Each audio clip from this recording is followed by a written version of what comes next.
예, 여러분 안녕하십니까. 1905일 되는 미국 대사관 지킴이 심대 행정입니다. 오늘 드릴 말씀은 한국 정치인에게는 국가도 없고 국민도 없는 것 같습니다. 한국 정치인들의 머릿속에는 이 대한민국을 어떻게 더욱더 위대하게, 더욱더 부강하게, 그리고 이 국민들은 어떻게 더욱더 행복하게, 물질적으로 풍요하게, 그리고 근심 걱정 없이 이 나라에 만족감을 느끼면서 행복하게 살 수 있게 해줄 수 있는가 하는 그런 나름대로 어떤 정치인의 책무, 정치적 비전, 정치를 하면서 국가의 이 나라를 어떻게 가야 되는가, 마스터 비전, 이런 것들이 안 보인다. 윤석열 대통령은 자주 외교를 능동적으로 아주 잘했습니다. 근데 이재명 대통령은 지금 외교를 통해서 국가 위기를 극복해야 된다, 이런 마스터 비전이 없는 것 같아요. 어떻게 되든 간에 지금 방탄을 해서 내가 대통령이 돼야 된다, 안 그러면 내가 감옥 가야 되니까, 그래서 막 죽을 각오를 하고 싸워갖고 끝내 대통령이 됐습니다. 그런 과정에서 정치가 잃어버리고 국가와 국민이 잃어버린 게 너무너무 많습니다. 질서가 붕괴되고 사법 질서가 붕괴되고, 지금 입법, 사법, 행정 상권이 분립이 되라고 했는데 상권이 다 통합되고 있습니다. 민주주의 파행, 국가의 위기입니다. 시스템의 위기입니다. 근데 대통령 되자마자 G7 회의는 어떻게 됐든 간에 잘 갔다 왔습니다. 근데 바로 이어서 G7 회의보다 더 중요한 게 나토 정상회담입니다. 나토 정상회담은 우리와 유관되고 연관된 게 되게 많았습니다. 지금 나토 국가들이 이제 자주국방, GDP 대비 국방비를 5% 정도 인상을 할 수밖에 없는 구조 속에 지금 폴란드를 비롯해서 이 나토 국가에 한국산 무기가 많이 들어가야 되고 하는, 이때 지금 가서 능동적 외교를 해서 그 나토 정상들과 우호를 다져야 되는데 안 갔습니다. 안 간 이유가 중국과 러시아, 북한 눈치 본다고 안 간 부분, 그것도 하나 있을 것이고, 하나는 뭔가 모르는 이번에 G7 갔다 오고 난 뒤에 뭔가 국제사회에서 본인의 자신감이 없다는 것을 본인 스스로가 지금 인정하는 것입니다. 근데 그 나토 정상회담 가야 될 그 시기에 어디로 갔습니까? 광주에 가서 소록도로 가고, 아니 그런 거는 본인이 안 가도 괜찮습니다. 그런 거는 본인이 좀 늦게 가도 괜찮습니다. 왜? 국내에 있으니까. 근데 나토 정상회담은 가고 싶어서 갈 수 있는 곳이 아닙니다. 지금 전 세계 나토 우방국 정상들을 이재명 대통령이 가서 만나려 그래야 전 세계를 다 돌아다닙니다. 그러나 딱 이번에 한번 딱 가면 다 만나고 우호를 다지고 해야 되는데 못 갔습니다. 트럼프도 왔습니다. 트럼프 지난번 G7 때는 못 만났는데 이번에 이란 문제도 끝나고 난 뒤에 이번에는 시간적 여유가 있습니다. 이번에 조율해서 가서 정상회담을 짧게라도 할 수 있었는데 또 못했습니다. 안 갔으니까. 다른 나라가 가든 안 하든 간에 한국은 제가 볼 때는 갔어야 된다. 왜? 외교가 자산이기 때문에. 한국은 갖고 있는 게 없어요. 한국의 위기는 외교력으로 뚫지 않으면 뚫을 수 없습니다. 그러면 자체적으로 지금 한국의 내부를 들여다보면 정상입니까? 기업들은 지금 죽을 지경입니다. 기업들은 온갖 정치적 규제 때문에 죽을 지경이고, 지금 강성 노동자 때문에 죽을 지경이고, 이런 죽을 지경에 이번에 노동부 장관을 또 안 그래도 강성인데 그냥 노동자를 그냥 노동부 장관에 세웠어. 사용자도 아니고 근로자도 아닌 중립적인 사람을 세워서 그게 어떤 서로 융합을 시키고 화해를 시키고 해야 될 때 노동자를 시켜놨는데, 그 노동자는 평생, 한국의 노동자는 평생 기업가를 악마화해서 기업가를 적이라고 해서 싸우는 그 자들이 바로 한국의 민주노총이요, 한국노총입니다. 그런 자를 노동부 장관을 세웠습니다. 기업이 잘 될 리가 있습니까? 없지. 근데 기업은 죽을 맛인데 주가는 막 뛰어. 이게 기현상 아닙니까? 기업이 잘 돌아갈 때 주가도 올라가는 게 정상인데 기업은 죽을 맛인데 주가는 올라가고. 이 정상입니까? 비정상이잖아요.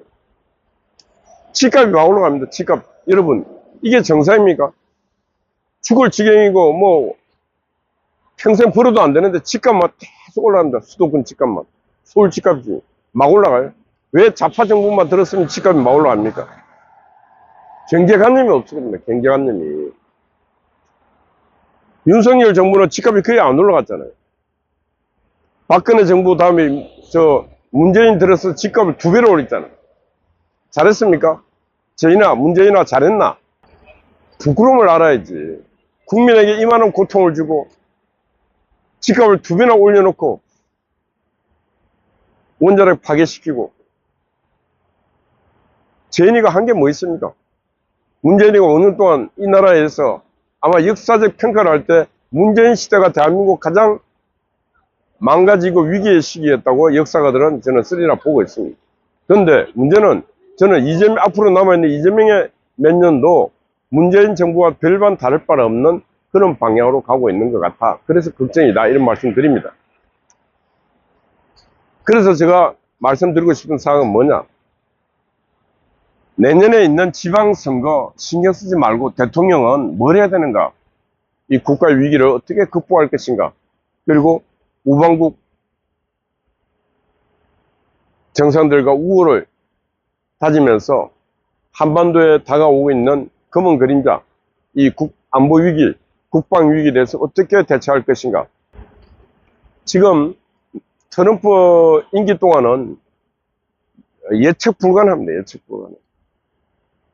트럼프가 이번에 이란 폭격하는 거 보면은 펑크버스터 12발이면은 북한은 박살납니다. 근데 이란을 때리는데 왜 북한 못 때리겠습니까? 때립니다. 그럼 남북 관계 아무리 우리들끼리 꼼수수가 해갖고 안 됩니다. 정법을 써가면서 국제사회에서 각 나라의 도움을 받고 하는 이런 과정을 통해서 국제사회 지원 속에서 남북 관계를 더욱더 발전시키고 그리고 어떤 통일의 문까지 다가갈 수 있는 그런 걸 가져야지. 우리끼리 맨날 손잡고 꼼수도 안 되고 중국하고 러시아하고 우리가 손잡고 꼼수도 안 되는 것입니다.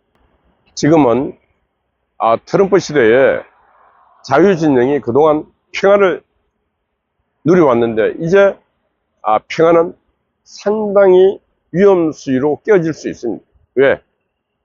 각 나라가 군비 경쟁을 해서 무기가 어마어마한 무기를 갖고 한번 이제 전쟁이 발발하면은 그 각 무기에서 뿜어내는 그 화약이 인류의 치명타가 제3차 대전이 올 수 있는 그런 위기가 올 수 있다. 지금 우크라이나와 러시아 전쟁은 실제로 무기도 얼마 없었지만은 재래식 전쟁이었습니다. 그러나 지금 트럼프 시대에 어마어마한 군비를 통해서 축적한 무기가 전쟁이 발발하면은 3차 대전 일어나고도 남을 상황이 되고 바로 한반도도 예외는 아니다.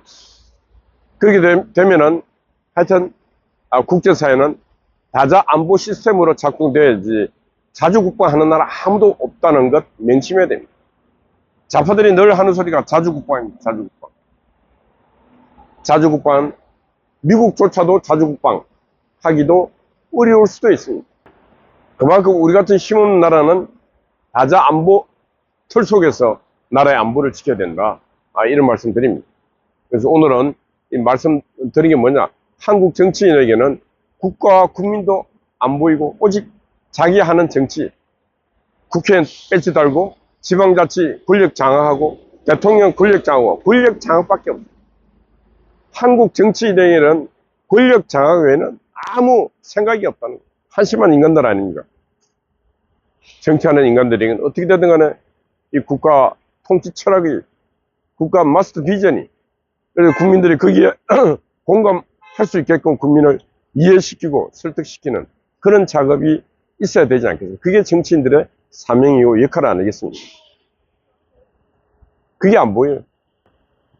그래서 이재명 정부 어떻게 되든 간에 대통령이 되었으니까 국민이 대통령 되는 과정은 상당히 문제가 많았습니다. 그럼 대통령이 됐으니까 국정도 안정이 되고 이렇게 가려면은 정치 통치를 잘해야 되고, 그 정치는 바로 국가와 국민을 위한 정치가 돼야지, 제일 먼저 전라도 가고 전라도 국민들하고 으쌰으쌰하면 뭐합니까? 어떤 일이 있더라도 국제 외교에 고립이 되지 말라. 외교 속에 미아가 되지 말라. 그런 말씀 드립니다. 그래서 오늘 제목은 뭐냐?